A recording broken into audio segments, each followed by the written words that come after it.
Hello everyone. आज हम सबक सौती आलूदगी पढ़ते हैं।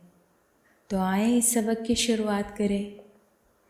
नीलोफ़र अपनी पढ़ाई के कमरे में बैठी इम्तिहान की तैयारियों में मसरूफ़ थी। इतवार का दिन था। उसके छोटे भाई आदिल का स्कूल बंद था और वो घर पर ही खेल कूद में मगन था। उनके अब्बू और अम्मी घर का सामान खरीदने बाज़ार गए थे, इसलिए आदिल को मौज मस्ती की आज़ादी मिल गई थी। उसने ड्राइंग रूम में रखे रेडियो को ऊंची आवाज़ में बजाना शुरू कर दिया और मौसीकी की धुन पर खुद भी ज़ोर ज़ोर से गाने और थिरकने लगा।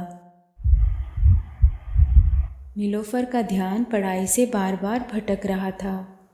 उसने आदिल से रेडियो की आवाज़ कम करने को कहा, लेकिन आदिल अपनी धुन में मस्त था। उसने नीलोफ़र की एक न सुनी। नीलोफ़र गुस्सा पीकर रह गई। जैसे ही इसकी अम्मी बाज़ार से लौटी, नीलोफ़र ने आदिल की हरकत उनको बताई। अम्मी ने गुस्से में आदिल को आवाज़ दी। आदिल भीगी बिल्ली बना अम्मी के सामने हाजिर हुआ। अम्मी ने उसे डांटते हुए पूछा, ऊंची आवाज़ में रेडियो क्यों बजा रहे थे? आदिल ने कोई जवाब नहीं दिया, चुपचाप बुत बना खड़ा रहा। इतने में अब्बू ने मामले को समझते हुए आदिल को आवाज़ दी और इसे अपने कमरे में आने को कहा। आदिल, जी अब्बू, अभी आया, कहकर अब्बू के कमरे में दाखिल हुआ। अब्बू ने आदिल को अपने पास बिठाकर प्यार से समझाते हुए कहा, बेटे, अब आप बड़े हो रहे हैं, चौथी जमात में जा चुके हैं। आपको ये मालूम होना चाहिए कि तेज़ और ऊंची आवाज़ से शोर व गुल बढ़ता है और सौती आलूदगी फैलती है, जिससे हमारे कानों और दिमाग पर बुरा असर पड़ता है। आदिल, अब्बू, ये सौती आलूदगी क्या होती है? अब्बू, बेटे, सौत के माने आवाज़ के होते हैं और आलूदगी के माने गंदगी के, यानी ऊंची और तेज़ आवाज़ से पैदा होने वाली गंदगी को सौती आलूदगी कहते हैं। आदिल, तो इससे हमें नुकसान कैसे पहुंचता है? अब्बू, बेटे, हर तरह की आलूदगी से नुकसान पहुंचता है।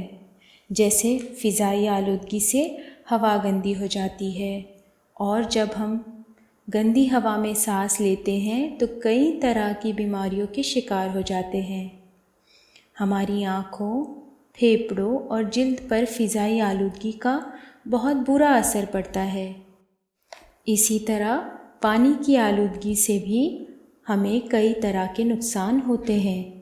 गंदा पानी पीने और गंदे पानी में नहाने से कई तरह की बीमारियां हो सकती हैं। आलूदा पानी सिंचाई के लायक नहीं रहता।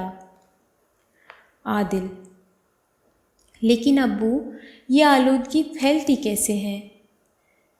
अब्बू, बेटे, नासमझ और खुदगर्ज लोग ही आलूदगी फैलाने के ज़िम्मेदार हैं। दरअसल कुदरत ने हमें ज़िंदा और सेहतमंद रहने के लिए साफ़ हवा, साफ़ पानी, पेड़ पौधे और पुरसुकून फ़िज़ा की नेमत से नवाजा है। ये सब मिलकर हमारी ज़िंदगी को सेहतमंद और खुशगवार रखने के लिए बेहतर माहौल पैदा करते हैं। लेकिन हम इंसान पेड़ पौधों को काट कर धुआं और जहरीली गैस उगलने वाले कारखाने लगाकर, शोर पैदा करने वाली मशीनें और सामान बनाकर अपने माहौल को आलूदा करते जा रहे हैं। इससे हमारे सेहत और ज़िंदगी पर बुरा असर पड़ रहा है। आदिल, अब्बू, सौती आलूदगी की रोकथाम के लिए कौन सी तरकीब अपनानी चाहिए?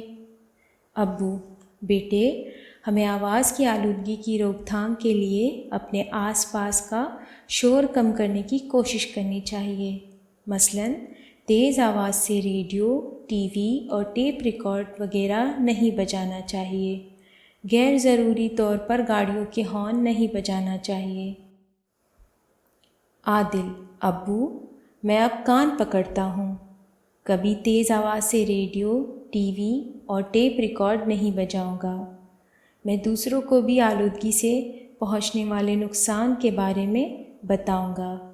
ابو: شاباش بیٹے، آپ تو واقعی بہت سمجھدار ہو گئے ہیں۔ تو یہ تھا سبق صوتی آلودگی۔ آئے ہم اس کے لفظ اور معنی کو دیکھیں۔ غصہ پینا۔ غصہ پینا ایک محاورہ ہے جس کا مطلب ہے غصے پر قابو پانا۔ بھیگی بلی بننا، یہ بھی ایک محاورہ ہے جس کا مطلب ہے شرمندہ و پشیماں ہونا۔ بدھ بننا، یہ بھی محاورہ ہے جس کا مطلب ہے بالکل خاموش اور بے حرکت ہو جانا۔ فضا، جس کا مطلب ہے زمین اور آسمان کے بیچ کی کھلی جگہ۔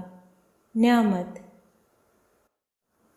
جس کا مطلب ہے اللہ کی طرف سے بخشی ہوئی چیزیں۔ تو یہ تھے اس سبق کے لفظ اور معنی۔ آئے ہم اس سبق کے مرکزی خیال کو پڑھیں۔ جس طرح ہوا اور پانی کی گندگی ہمیں نقصان پہنچاتی ہے، اسی طرح تیز ہوا بھی ہماری صحت کے لیے نقصان دہ ہے۔ زندہ رہنے کے لیے کھانا، پانی اور ہوا ضروری ہے۔ اسی طرح اچھی صحت کے لیے خوشگوار ماحول بھی ضروری ہے۔ تیز آواز میں ریڈیو، ٹی وی اور ٹیپ ریکارڈ بجانے سے پرہیز کرنا چاہیے۔ تو یہ تھا اس سبق کا مرکزی خیال۔ ہمیں امید ہے ہمارے اس ویڈیو سے آپ کو اس سبق پڑھنے میں آسانی ہوئی ہوگی۔ آپ دوبارہ اس سبق کو خود سے پڑھنے کی کوشش کریں تاکہ آپ کے اردو کے علم میں اضافہ ہو۔ اس سبق کے بارے میں آپ کو ہم سے کچھ پوچھنا یا بتانا ہو تو آپ ہمیں نیچے دیے گئے کمنٹ باکس میں لکھ سکتے ہیں۔ آپ اپنا بہت زیادہ خیال رکھیں، وقت کا صحیح استعمال کریں اور سب سے اہم بات، خوش رہیں۔ اللہ حافظ۔